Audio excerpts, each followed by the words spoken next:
Hello, നമസ്കാരം. നമ്മൾ രക്ഷിതാക്കളെല്ലാവരും ഇന്ന് ഒരുപാട് പ്രയാസത്തിൽ കൂടിയാണ് കടന്നു പോകുന്നത്.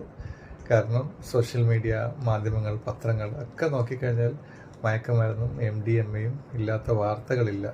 അവർക്കൊക്കെ അത്തരം നെഗറ്റീവ് വാർത്തകൾ ചെയ്യാനേ സമയമുള്ളൂ. പക്ഷേ നമ്മൾ ഈ ഒരു കാര്യം കൊണ്ട് ഒരു ജനറേഷനെ മുഴുവൻ അടച്ചാക്ഷേപിക്കുന്നത് ശരിയല്ല. നമ്മൾ ആദ്യം മനസ്സിലാക്കേണ്ടത് ഈ കാലഘട്ടത്തെയാണ്. റീൽസിൻ്റെ കാലഘട്ടമാണ്. എല്ലാം പെട്ടെന്ന് ലഭിക്കുന്ന ഒരു കാലഘട്ടമാണ്. അപ്പം അത് നമ്മൾ മനസ്സിലാക്കുക. നമ്മളും കാലത്തിനൊത്ത് മാറേണ്ട ഒരു കാര്യമുണ്ട്. കുട്ടികളെ ചേർത്ത് പിടിക്കുക.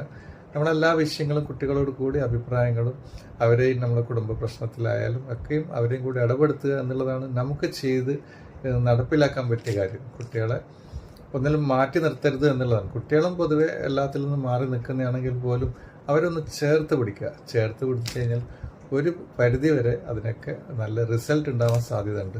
നമ്മളൊക്കെ കാലഘട്ടത്തിലുള്ള പോലെ ഒരു കൂട്ടുകുടുംബം അല്ല ഇന്നുള്ളത്, അണുകുടുംബമാണ്. അത് വെച്ച് തന്നെ കുട്ടികൾക്ക് ഒരുപാട് എന്താ പറയുക, ഡിപ്രഷൻസ് ഉണ്ടാവാൻ സാധ്യതയുണ്ട്. അവർക്ക് ഷെയർ ചെയ്യാൻ ഒരു ഇതൊക്കെ വീട്ടിൽ നിന്ന്, കുടുംബത്തിൽ നിന്ന് ലഭ്യത കുറവാണ്. ഇതൊക്കെ നമ്മൾ മനസ്സിലാക്കുക. നമ്മൾ കുട്ടികളോട് കട്ടൊക്കെ നിൽക്കുക. അവരോട് കൂടുതൽ ഇടപെടുക. സന്തോഷവും സൗഹാർദ്ദവും പങ്കുവെക്കുക. Okay, by.